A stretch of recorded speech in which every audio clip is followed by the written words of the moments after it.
Welcome guys, welcome to the show. This is Dr. Anurag MBBS from SP Medical College Bikaner. So guys epidemiology का हमारा 15th video ये है. इसके अंदर हम पढ़ेंगे कंफाउंडिंग फैक्टर क्या होता है.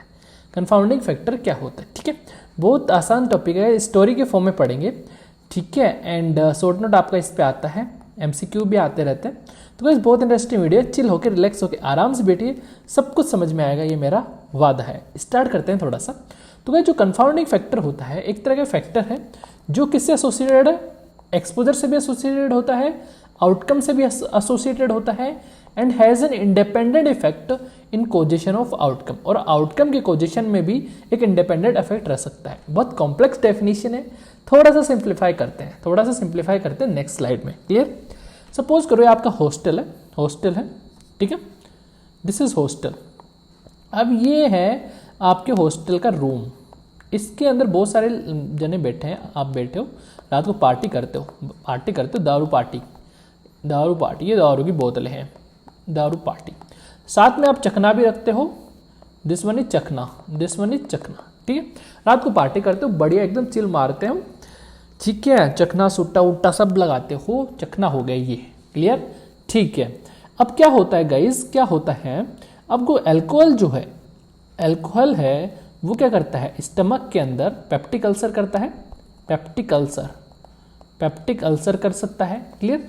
तो एक नॉर्मल स्टडी है कि अल्कोहल पेप्टिक अल्सर करता है, ठीक है, करता है. तो एक आदमी था जो एक ये आदमी है, ये जो लड़का है आपके हॉस्टल का, ठीक है. तो ये दारू ज़्यादा पीता है, अल्कोहल ज़्यादा पीता है, तो इसको पेप्टिक अल्सर हो जाएगा. क्लियर, हो जाएगा सब, ठीक है. लेकिन गाइज जो चखना है उससे भी पेप्टिक अल्सर होता है. अगर आप चखना ज़्यादा खा लोगे तो उससे भी पेप्टिक अल्सर हो सकता है. तो एक दूसरा इंडिविजुअल है गाइस, ये वाला, इसको उठा के यहाँ लाओ.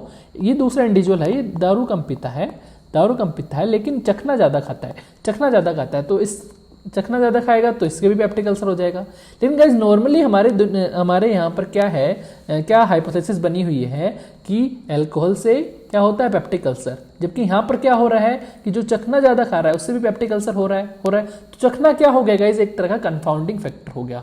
क्या हो गया, एक तरह का कंफाउंडिंग फैक्टर हो गया. कैसे कंफाउंडिंग फैक्टर हो गया, देखिए.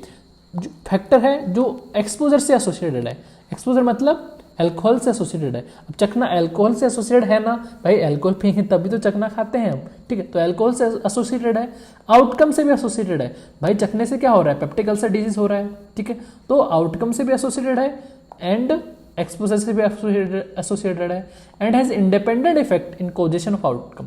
और अकेला भी वो आउटकम करा सकता है, चखना अकेला खुद पेप्टिक अल्सर करा सकता है, ठीक है. तो it self is a risk factor. तो कंफाउंडिंग फैक्टर समझ में आ गया कि कंफाउंडिंग फैक्टर क्या है.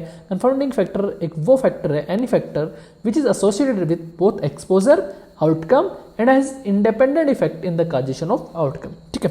लेकिन गाइस कंफाउंडिंग फैक्टर का एक चीज आपको ध्यान में रखना है कि जो स्टडी है एंड कंट्रोल ग्रुप है, स्टडी ग्रुप है एंड कंट्रोल ग्रुप है, दोनों में वो क्या होता है, अनइक्वली डिस्ट्रीब्यूटेड होता है. इक्वली डिस्ट्रीब्यूट नहीं होता, अनइक्वली डिस्ट्रीब्यूट होता है. एंड सोर्स ऑफ बायस क्या है यहाँ पर, इंटरप्रिटेशन. सोर्स ऑफ बायस क्या है, इंटरप्रिटेशन क्या होता है.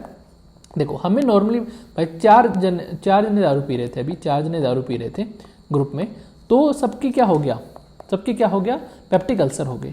लेकिन गाइस नॉर्मली हम क्या मानते हैं कि अल्कोहल से पेप्टिक अल्सर हो रहा है, लेकिन असल में क्या हो रहा है, ये जो दोस्त है, ये आदमी जो है, ये दारू तो कम पी रहा है लेकिन चखना ज़्यादा खा रहा है, तो इसको चखने की वजह से पेप्टिक अल्सर हुआ है, दारू की वजह से यहाँ पर पेप्टिक अल्सर नहीं हुआ. तो एक बायस जनरेट हो जाएगा गाइस, क्योंकि रियल डाटा नहीं आ रहा, तो एक बायस डेवलप हो जाएगा. और सोर्स ऑफ बायस क्या है, इंटरप्रिटेशन में हमें यहाँ पर क्या हो रहा है, प्रॉब्लम हो रही है. हम इंटरप्रेट अच्छे से नहीं कर पा रहे, हमें लगता है कि यहाँ पर सिर्फ दारू की वजह से ही पेप्टिक अल्सर हो रहा है. हम ये नहीं सोचते कि भाई चखना जो खा रहे हैं उससे भी पेप्टिक अल्सर हो सकता है. तो सोर्स ऑफ बायस क्या है, एक इंटरप्रिटेशन. क्लियर, समझ में आ गया, ओके. तो गाइस बायस को कैसे कंट्रोल कर सकते हैं, कंफाउंडिंग फैक्टर जो है उसको कैसे कंट्रोल कर सकते हैं. एक और एग्जांपल बताता हूँ, पहले कंट्रोल करने से पहले मैं आपको भाई एक और एग्जांपल बताता हूँ. नॉन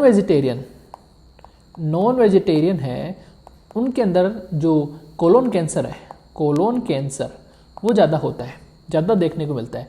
लेकिन जो वेजिटेरियन होते हैं उनके अंदर कोलोन कैंसर जो है वो उसका रिस्क कम देखने को मिलता है। अब देखो एक्सपोजर ये हो गया, ये आउटकम हो गया, ठीक है, आउटकम हो गया।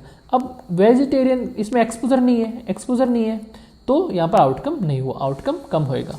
एक्सपोजर क्या होता है, मीट वगैरह जो होते हैं वो कोलोन कैंसर कराते हैं। लेकिन यहाँ पर वेजिटेरियन जो होता है, यहाँ पर कंफाउंडिंग फैक्टर क्या होएगा, ध्यान समझना। जो वेजिटेरियन जो लोग होते हैं वो मांस तो खाएंगे नहीं, मीट तो खाएंगे नहीं, तो वो सलाद ज़्यादा खाते हैं, सलाद ज़्यादा खाते हैं, सैलेड ज़्यादा खाते हैं। और सैलेड में फाइबर होता है गाइस, सैलेड में फाइबर होता है, और जो फाइबर होता है वो क्या है, कोलोन कैंसर को प्रिवेंट करने का काम करता है। तो जो फाइबर है ये कंफाउंडिंग फैक्टर है गाइस, कंफाउंडिंग फैक्टर है फॉर कोलोन कैंसर। फाइबर जो है ज़्यादा अगर फाइबर आप दे दोगे तो गाइस जो कोलोन कैंसर है वो कम हो जाएगा। तो इटसेल्फ ये खुद अगर इसको बाहर से अगर हम दे दें ये फाइबर्स तो कोलोन कैंसर कम हो जाएगा। क्लियर। तो कंफाउंडिंग फैक्टर क्या हो गया, फाइबर्स हो गए। क्लियर, ठीक है। ये दूसरा एग्जाम्पल है, ये प्रोटेक्टिव एग्जाम्पल है, वो थोड़ा वैसा वाला एग्जाम्पल था। क्लियर।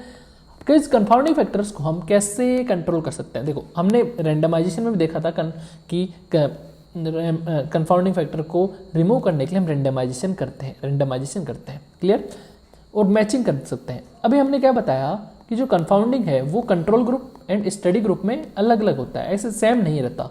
ठीक है, सेम नहीं। भाई मान लो 50 जने स्टडी ग्रुप में है, 50 जने कंट्रोल ग्रुप में, तो जरूरी नहीं है कि जो कंफाउंडिंग फैक्टर है वो इसमें भी सेम हो, इधर भी सेम हो, जरूरी नहीं है। लेकिन मैचिंग से हम सेम करा सकते हैं। और अगर कंट्रोल ग्रुप और स्टडी ग्रुप में सेम कंफाउंडिंग फैक्टर हो जाएंगे तो स्टडी जो है रिजल्ट अच्छा आएगा। तो मैचिंग हम कर सकते हैं, मैचिंग कर सकते हैं। रेस्ट्रिक्शन क्या होता है कि कंफाउंडिंग फैक्टर को उखाड़ के बाहर फेंक दिया, ठीक, उससे तो रेस्ट्रिक्शन कर सकते हैं। स्ट्रेटिफिकेशन कर सकते हैं, ठीक है। स्टेटिस्टिकल मॉडलिंग कर सकते हैं, मल्टीवेरिएट एनालिसिस, हम एनालिसिस अच्छे से कर सकते हैं। तो ये सारी चीज़ें हैं जो कंफाउंडिंग फैक्टर को हमें उससे कंट्रोल कर सकते हैं। क्लियर, कंट्रोल कर सकते हैं। इसका देखो एग्जांपल है, मैंने बताया कि नॉन वेज को जो है कैंसर से पीड़ित ज़्यादा होते हैं, जबकि वेजिटेरियन जो है उनमें हाई फाइबर डाइट होती है जो प्रोटेक्टिव होता है कैंसर से। ये एक एग्जांपल है कंफाउंडिंग फैक्टर का। एक एल्कोहल वाला मैंने बता ही दिया। तो ये आपका कंफाउंडिंग फैक्टर था गाइस, छोटा सा वीडियो है, होप आपको समझ में आया होगा। ठीक है। And for notes and more videos you can download our app on Play Store पर जाइए, PSM कम्युनिटी मेडिसिन का कोर्स ज्वाइन कीजिए, अच्छे से पढ़िए, चिल होकर रिलैक्स हो गए। Thank you guys, stay safe, stay healthy, जय हिंद।